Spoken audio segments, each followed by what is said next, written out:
एक दिन टूनी चिड़िया और सुंदरी कवि नदी किनारे बैठकर बातें कर रही थी कि अचानक से सुंदरी टूनी से कहती है, टूनी, मुझे लग रहा है नदी के दूसरी तरफ से कोई घोंसला बहता हुआ हमारी तरफ आ रहा है।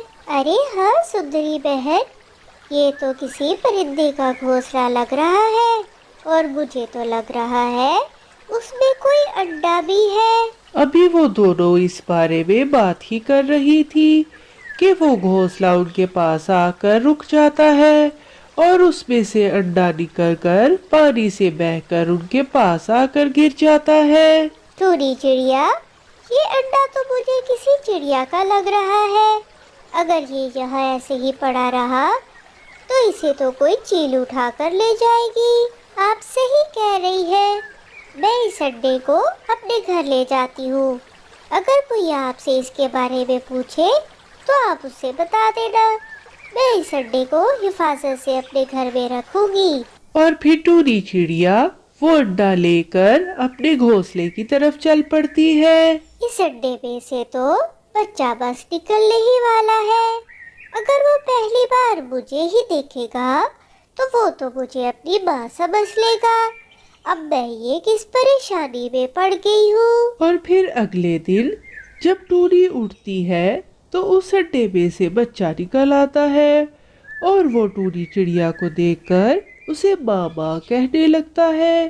टूनी का शक बिल्कुल सही साबित होता है। अरे तुम तो कितने प्यारे हो, तुम्हें तो देखकर किसी को भी प्यार हो जाए। तुम बहुत प्यारे हो और तुम्हारे बालों का रंग भी कितना प्यारा है। माँ, मुझे भूख लगी है, मुझे जल्दी से कुछ खाने को दे दो, मुझसे भूख बर्दाश्त नहीं हो रही। हाँ मेरे प्यारे बेटे, मैंने पहले से ही तुम्हारे लिए फल ला कर रखे हैं, तो वो फल खाकर जल्दी से सो जाओ। छोटा बच्चा फल खाकर सो जाता है और टूनी चिड़िया उसे प्यार से देखती रहती है। अब टूनी चिड़िया सोच रही थी कि वो कल जाकर सुंदरी को बोलेगी कि वो किसी को भी इसके बारे में ना बताए, क्योंकि वो अब इसको अपना बेटा मानने लगी थी। यही सब सोचते सोचते रात हो जाती है और टूनी चिड़िया अपने बेटे के पास सो जाती है। अगली सुबह होते ही टूनी सुंदरी कवि के पास जाती है। अरे टूनी, आज इतनी सुबह सुबह तुम यहाँ, क्या हुआ? सब ठीक है ना? हाँ सुंदरी बहन, सब कुछ ठीक है। मैं बस आपसे ये कहने आई थी कि उस बच्चे के बारे में आप किसी को मत बताइएगा। वो मुझे अब बिल्कुल अपने बेटे की तरह प्यारा है। कालू जी, ये तो बहुत अच्छा हो गया, उस बच्चे को माँ मिल गई है, वरना तो कोई जालिम चील उसको उठा कर ले जाता और उसको खा जाता। तुम बहुत भोली हो सुंदरी, लेकिन अच्छा ही हुआ चिड़िया ने उस बच्चे को रख लिया। बस उस बच्चे को बड़ा होने दो, हमारे लिए बहुत काम आएगा वो। प्यारे दोस्तों, अगर आपने वीडियो को अभी लाइक नहीं किया तो वीडियो को लाइक कर दो और मज़े की कहानियाँ देखने के लिए चैनल को सब्सक्राइब कर दो। और फिर इसी तरह बहुत से दिन गुजर जाते हैं और टूनी का बेटा बड़ा होने लग जाता है और फिर टूनी चिड़िया उसको खाना ढूंढना सिखाती है और उड़ना सिखाती है और उसका बेटा टूनी चिड़िया से बहुत प्यार करने लग जाता है। और फिर एक दिन कालू कौवा और सुंदरी कवि टूनी के पास आते हैं, मगर टूनी उन दोनों को देखते ही बहुत ज्यादा परेशान हो जाती है कि कहीं वो उसके बेटे को सारी बात न बता दे और तब वो अपने बेटे को वहाँ से खेलने के लिए भेज देती है। अरे वाह टूनी, ये वही बच्चा है ना जो तुम्हें नदी से मिला था।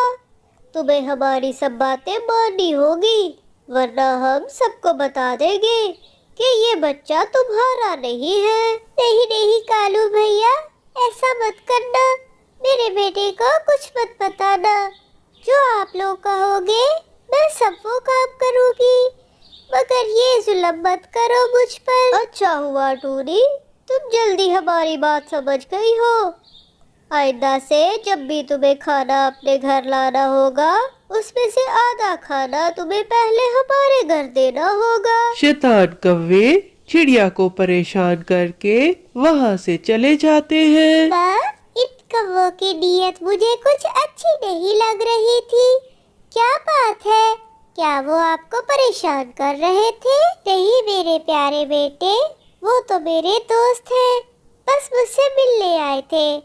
تم پریشان مت ہو اور یہاں میرے پاس آ جاؤ۔ چڑیا کالو کی باتوں سے بہت زیادہ ڈر گئی تھی، مگر وہ یہ سب اپنے بیٹے پر ظاہر نہیں کرنا چاہتی تھی، اور وہ سوچ رہی تھی کہ اب اسے زیادہ محنت کرنا پڑے گی۔ اب چڑیا کو کھانا ڈھونڈنے کے لیے بہت ٹائم لگ جاتا۔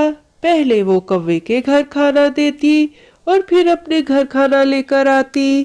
ارے ٹوڈی چڑیا، جب ہمارے گھر کھانا دینے آؤ گی تو آج پہلے ہمارے گھونسلے کی مرمت کر دینا، ہمارا گھونسلہ تھوڑا ٹوٹنے والا ہے۔ کالو بھیا، میں کھانا لانے میں ہی تھک جاتی ہوں، میں اتنا کام نہیں کر پاؤں گی۔ تو پھر ٹھیک ہے چڑیا، ہم تمہارے بیٹے کو بتا دیں گے کہ وہ تو تمہیں ندی سے ملا تھا، وہ تمہارا سگا بیٹا نہیں ہے۔ جب چڑیا کا بیٹا اس کے پاس آتا ہے اور اس سے کہتا ہے کہ اس نے چھپ کر کالو کوے کی ساری باتیں سن لی ہے، اس لیے اسے کالو کوے سے ڈرنے کی کوئی ضرورت نہیں۔ وہ اپنی ماں سے بہت پیار کرتا ہے اور کوئی بھی اس سے جدا نہیں کر سکتا۔ ٹوڈی چڑیا اپنے بیٹے کی بات سن کر بہت زیادہ خوش ہوتی ہے، اور پھر وہ کالو کوے سے جا کر کہتی ہے کہ اس کے بیٹے کو ساری سچائی کا پتہ چل گیا ہے، اب وہ اس کی کوئی بات نہیں مانے گی۔ تو اس کہانی سے ہمیں سبق ملتا ہے کہ ہمیں کسی کی مجبوری کا فائدہ نہیں اٹھانا چاہیے، ہمیشہ دوسروں کی مدد کرنی چاہیے۔ کہانی اچھی لگی ہے تو لائک کرو، چینل کو سبسکرائب کرو۔